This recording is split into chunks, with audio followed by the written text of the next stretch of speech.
President Trump has announced the capture of Venezuelan President Nicolas Maduro and his wife and family flown out of Venezuela. The Vice President Delcy Rodriguez says Venezuela is demanding proof of life of the president.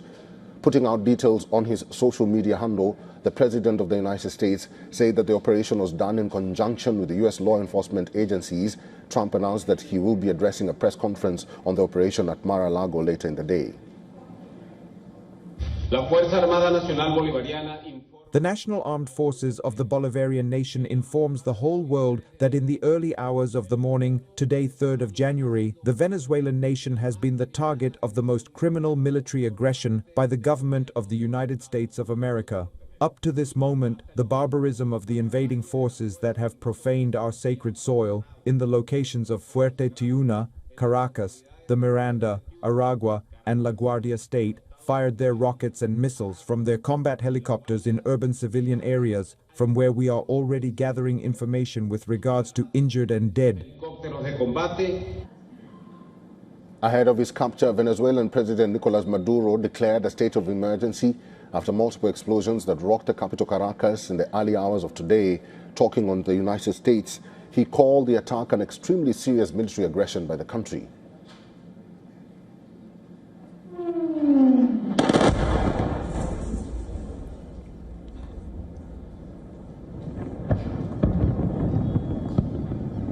Multiple blasts were seen lighting up the night sky in Caracas, followed by explosions and columns of smoke rising. At least 7 explosions were reported across Venezuela.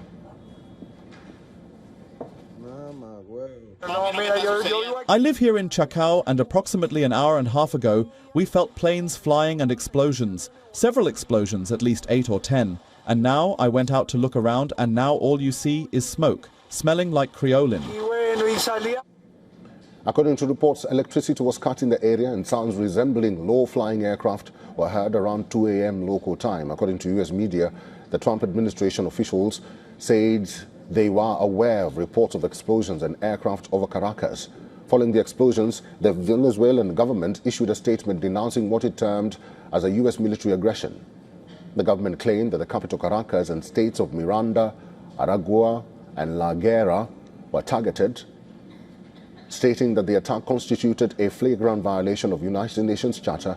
The government claimed that the objective was to seize Venezuela's oil and mineral resources, assuring the people that the government remained steadfast in defense of Venezuela's sovereignty.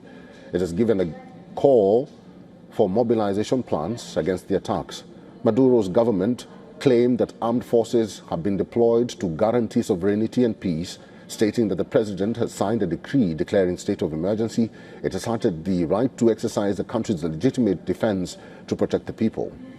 Since last September, U.S. forces have carried out at least 35 maritime strikes in the Caribbean and the Eastern Pacific, killing more than 100 people.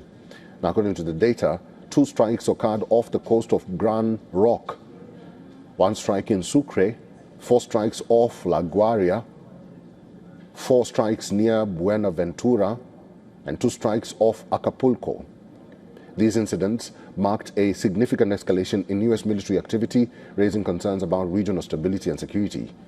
Russia condemned the U.S. military action in Venezuela, saying there was no tenable justification for the attack and that ideological hostility had prevailed over diplomacy. In neighboring Colombia, Colombian president ordered the deployment of military forces to the Venezuelan border. The U.S. Embassy in the capital, Bogota, has urged its citizens not to travel to Venezuela. It has urged all U.S. citizens in Venezuela to depart immediately. It stated that since 2019, the U.S. Department of State withdrew all diplomatic personnel from U.S. Embassy in Caracas and suspended operations there. It added that all consular services, routine and emergency, remain suspended. The embassy says the U.S. government has no ability to provide emergency services to U.S. citizens in Venezuela. The president of neighboring Colombia called for an emergency meeting of the United Nations over the strikes. Taken to social media, he said that Caracas was being bombed by missiles. Earlier, in her end-of-year message to Venezuelans, Nobel laureate and Venezuelan opposition leader Maria Corina Machado said that 2026 will be the year of the consolidation of the nation's freedom.